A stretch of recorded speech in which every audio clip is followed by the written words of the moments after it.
संस्कारहीन परीक्षाएं। आज का नौजवान भटक रहा है। वह किसी भी तरह का दिशा निर्देश चुन नहीं पा रहा है। उसके संकल्प टूट रहे हैं। एक अनिश्चित भविष्य से वह सिर टकरा रहा है, क्योंकि उसका भविष्य अंधकार में और संकल्पहीन हो गया है। इसलिए संपूर्ण देश का भविष्य भी अंधकारपूर्ण और संकल्पहीन होकर रह गया है। भविष्य संवारने के लिए आज के नौजवान के पास जो सबसे कारगर हथियार माना जाता रहा है वह है उसकी शिक्षा थी। यह शिक्षा घरेलू भी होती थी और गुरु के सानिध्य में विद्यालयों में भी घरेलू शिक्षा का चलन तो पिछले 2-3 दशकों में प्रायः सभी घरों से निर्वासित हो चुका है। माँ बाप बच्चों को किसी तथाकथित अच्छे स्कूल, बहुधा अंग्रेजी कॉन्वेंट में भर्ती करवाकर अपने दायित्व से अपने को सहजी मुक्त समझते हैं। स्कूल से लेकर विश्वविद्यालय तक की यात्रा में ये नौजवान शिक्षा का अर्थ केवल परीक्षाओं में एन केन प्रकारेण उत्तीर्ण होना ही एकमात्र कसौटी मानते हैं। उनका पूरा जीवन इन्हीं परीक्षाओं पर टंगा रहता है, जो कि उन्हें त्रिशंकु की भांति अधर में लटकाकर छोड़ देता है।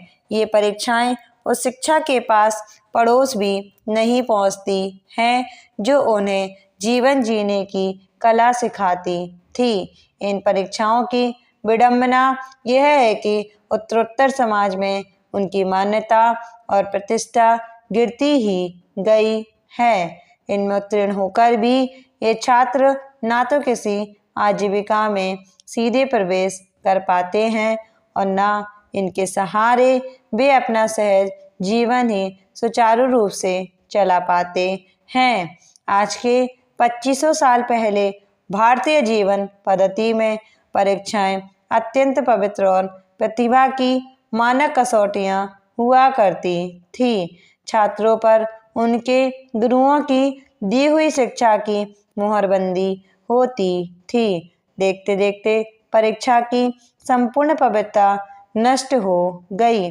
उसका मखौला बन रह गया है। किसी भी तरह की परीक्षा को लेकर समाज में आज शंकाएं व्याप्त न हो, इसकी संभावनाएं समाप्त हो गई हैं। अब तो देश की सर्वोच्च सेवाओं के लिए आयोजित प्रतियोगी परीक्षाओं पर भी प्रश्न चिन्ह लग रहा है। उस पर भी संदेह के बादल मंडरा रहे हैं। यह सब रातों रात नहीं हुआ। सुविधाजीवी शॉर्टकट की संस्कृति और महाजनों के इन गतहा आचरण के नौजवानों को समाज में घटिया राजनीति के जरिए मान्यता पाने के अनेक रास्ते सुझा दिए। इन रास्तों का शिक्षा के मूलगत उद्देश्यों से कोई तालमेल नहीं बैठता। शिक्षा की चालू व्यवस्था में डिग्री की मान्यता सिर्फ औपचारिक है। वे जो गुरुओं के स्थान से व्युक्त होकर अब मात्र वेतनभोगी शिक्षक रह गए हैं, उनका कार्यक्षेत्र सिर्फ यहाँ तक सीमित हो गया कि वे अपने विद्यार्थियों को परीक्षा में आने वाले प्रश्न पत्रों के आधार पर केवल कुछ सवालों के जवाब पढ़ाते या लिखाते रहे। वैसे यह करने वाले भी अब उंगलियों पर ही गिने जा सकते हैं, अन्यथा वे इस जिम्मेदारी से भी बरी हैं। फिर परीक्षाओं के दिन नज़दीक आते हैं। लड़कों का आंदोलन होता है कि परीक्षाएं आगे बढ़ाई जाएं।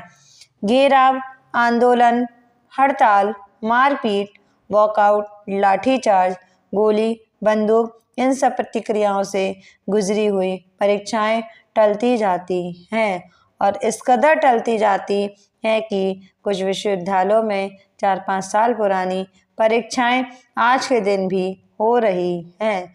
नौजवानों के 3-4 साल देखते देखते पहले बर्बाद हो जाते हैं। फिर परीक्षाएं होती हैं, नकल करने और करवाने के विविध उपाय इस्तेमाल होते हैं। नकल विरोधी अध्यादेश आते हैं। राजनीति करने वाले उसका भी विरोध करते हैं। समाज में इधर घटियापन का मानकीकरण करने वालों का एक विशिष्ट वर्ग उभरा है। बेघाटे नकल की वकालत करें या चाहे मंडल आयोग के संरक्षण का विवेकहीन पक्षपात करें, प्रतिभा को धकेल कर पीछे ले जाने की दुर्भी संधि इससे पहले इस तरह से इस देश में जानी नहीं गई थी। परीक्षाओं के निरीक्षक और जांच करने वाले आपातमस्तक भ्रष्टाचार में डूबे हुए हैं। वहाँ भी प्रतिभा का गला घोटने में किसी तरह का अपराध बोध में ये शिक्षक महसूस नहीं करते। इसकी शिकायत हर विद्यालय का हर विद्यार्थी हर मंच से करता है। क्रमशः उस नौजवान का विश्वास इस परीक्षा प्रणाली से और अंततः अपने ऊपर से ही उठता चला जाता है। शिक्षकों को प्राइवेट ट्यूशन करना अब व्यावसायिक धंधा बन चुका है। परीक्षाओं में अच्छे नंबर दिलवाना ही इनके ट्यूशन का एकमात्र लक्ष्य है।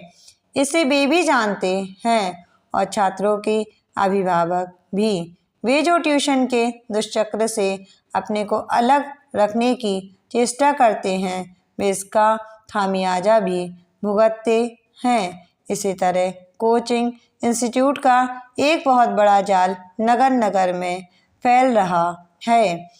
पहले ये इंस्टीट्यूट कुछ विशिष्ट तकनीकी शिक्षा देने के लिए खुले थे। धीरे धीरे सामान्य पढ़ाई की ट्यूशन पद्धति को ही चलाकर पैसा कमाने का धंधा बन बैठे। नौकरियों के लिए जो परीक्षाएं होती हैं, उनके लिए भी यही इंस्टीट्यूट तैयारी करने का व्यावसायिक धंधा करते हैं। इसकी सबसे बड़ी विसंगति और दशा यह है कि इन कोचिंग इंस्टीट्यूटों में विश्वविद्यालयों के मध्य अध्यापक पढ़ाने के लिए अतिरिक्त पैसे लेकर अपने पद की गरिमा का हनन करते हैं। वे अपने विद्यालय से प्राप्त नियमित वेतन के प्रति विश्वासघात करके न पूरी जिम्मेदार से वहां पढ़ाते हैं और न अपने विद्यार्थियों से पैसे के अतिरिक्त और कोई सीधा संबंध ही बना पाते हैं। कोचिंग इंस्टीट्यूट के प्रलोभन के गुहान गुरुओं की परंपरा तो नष्ट की ही है, सामान्य अध्यापकों और शिक्षकों को मात्र साधारण ट्यूटर की पंक्ति में लाकर बैठाया है। खुद तो यह है कि देश के शिक्षक को अपने इस पतन का कोई आश्वास भी नहीं होता, पर यह अनुभव करने की उनकी क्षमता भी उत्तरोत्तर कूंद होती चली गई। इसलिए विद्यालयों में जब छात्र अपने इन पैसे गिनने वाले मास्टरों के साथ अशिष्टतापूर्वक व्यवहार करते हैं, तो समाज में ना कोई प्रतिरोध की चेतना जागती है और न किसी को अचरज ही होता है। परीक्षा फल आने की ना तो अब किसी को उत्सुकता रहती है और ना उसका कोई विशेष उपयोग ही बचा रहा गया है। वह एक औपचारिकता है जिससे गुजर कर वह नौजवान फिर एक अंधेरे भविष्य के सामने अपने को खड़ा पाता है। छोटी नौकरी से लेकर देश की उच्चतम सेवाओं के लिए उसे फिर से परीक्षा क्रम की तैयारी करनी होती है।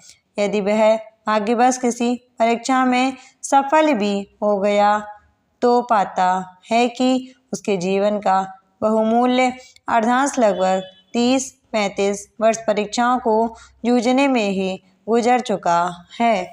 इस शिक्षा के तथाकथित केंद्र उनमें प्रवेश पाने की अंधी दौड़ शिक्षकों का गंवार अशिक्षित होना और गैर जिम्मेदार तरीके से विद्यार्थी को पढ़ाना, शिक्षा संस्थानों का अव्यवस्थित होना, घेराव, हड़ताल, मारपीट, फिर व्यापक नकल, वॉकआउट, गैस पेपरों के प्रकाशन का धंधा, ट्यूशन कोचिंग इंस्टीट्यूट के व्यवसाय और फिर इसी तरह दूसरी परीक्षाओं का क्रम जारी हो जाना और फिर इसी सारे माहौल के बीच से मनुष्य का अपनी गरिमा से निरंतर गिरते चले जाना, यह कुछ मिलकर भारतीय संस्कृति के उस अध्याय का पटाक्षेप करते हैं जिनसे कभी उपनिषद, आरण्यक, शिक्षा छंद, व्याकरण, ज्योतिष, कल्प और निरुचि के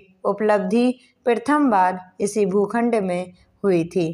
क्या हम ऐसी किसी व्यवस्था की कल्पना भी कर सकते हैं जहां हमारे शिक्षा केंद्रों में नकली परीक्षाओं का यह दुष्चक्र सदा के लिए समाप्त हो जाए? ये परीक्षाएं वस्तुतः निष्प्रयोजन तो हैं ही, नौजवानों में अनैतिकता के अनेक रास्ते खोलने में भी सहायक होती हैं। देश के भविष्य को कड़वाहट से उबारने के लिए इस तरह की घटिया व्यवसाय, निष्प्रयोजन और कुसंस्कारी परीक्षाओं को जल्दी से जल्दी समाप्त कर देना ही भावी पीढ़ी के लिए हितकारी होगा। उसी जड़ पर कुठाराघात करना आवश्यक है जहाँ से भावी मनुष्य में मूल्यहीनता के अखुए फूट रहे हैं।